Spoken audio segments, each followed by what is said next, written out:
Hello and welcome back to my channel. My name is Kayomi and this is A Small Line Books. Today I have for you all the books I'm going to read in June. And June is Caribbean American Heritage Month here in the United States. And I am not Caribbean American, but I am a Caribbean person living in America. And I want to celebrate Caribbean American Heritage Month. It's also Read Caribbean Month, which is a month on Instagram, on Bookstagram, on BookTube, where we promote Caribbean reads throughout the month.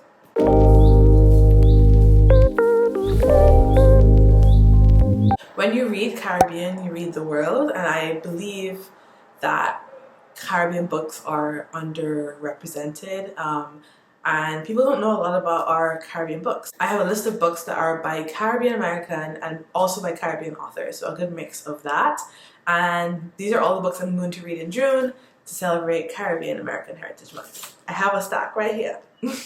So the first book I want to read is The Wine of Astonishment by Earl Lovelace, a classic Trinidadian, a classic Caribbean piece of literature.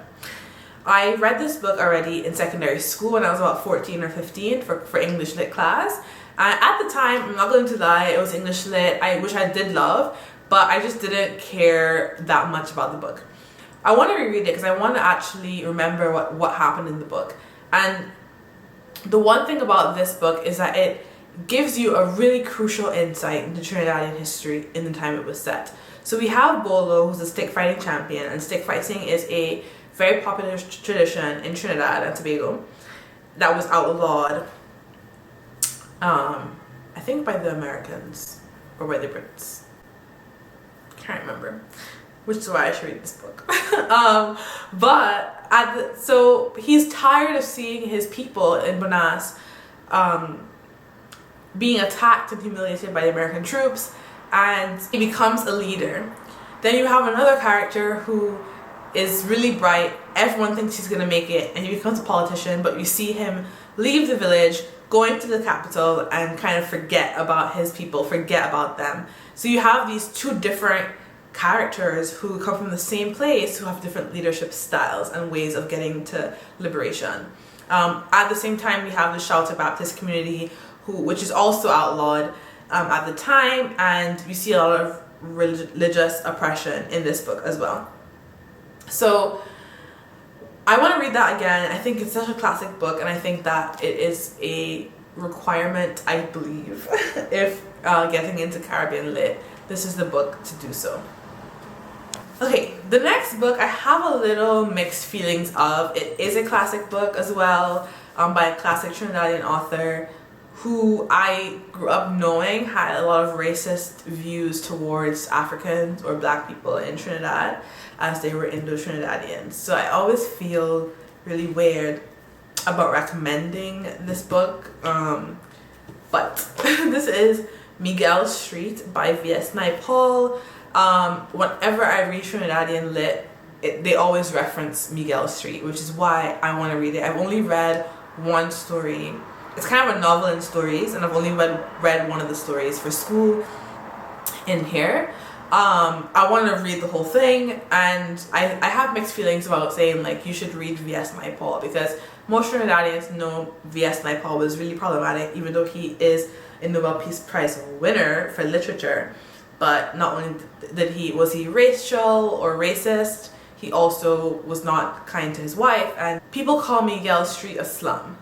And what Miguel Street has is a lot of character. So in Trinidad, if somebody say like you from Miguel Street, they mean like you're a character, okay?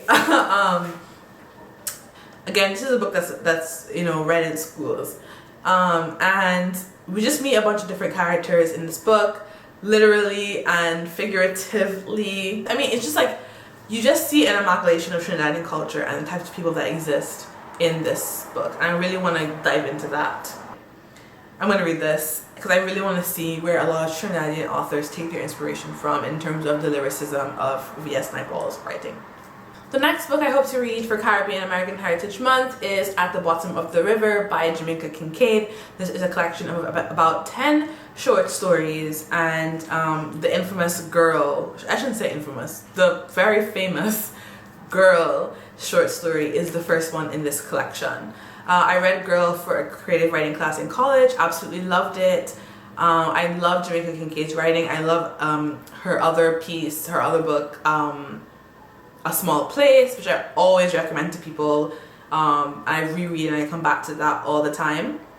This one, I haven't read any of the stories besides Girl, but I know that it is a collection that is in classic Kincaid style, very witty, very sharp, but also examining the Caribbean and the people who live in it and the systems in which we operate or we live under. So very excited to read this one. Love Jamaica Kincaid. I'm a Jamaica Kincaid stan. So yeah.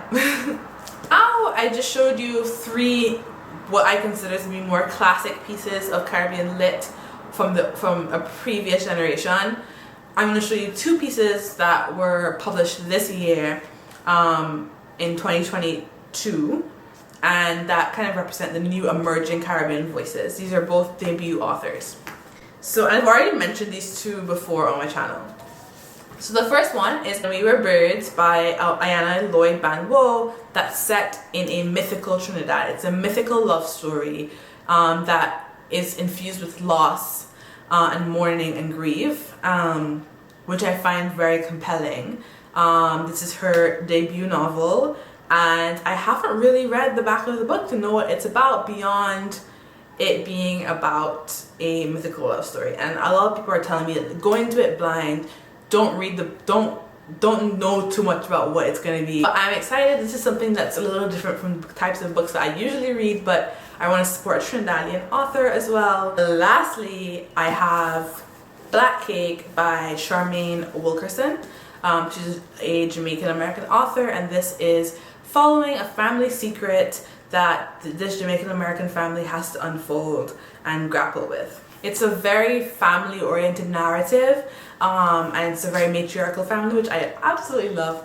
And I see every single person talking about this on Goodreads and Instagram, so I feel that I need to get on the train and just read the freaking book. So this is going to be one of my books that I read for Read Caribbean Heritage Month.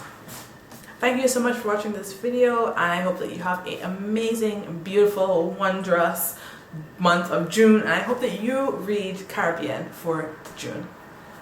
Bye.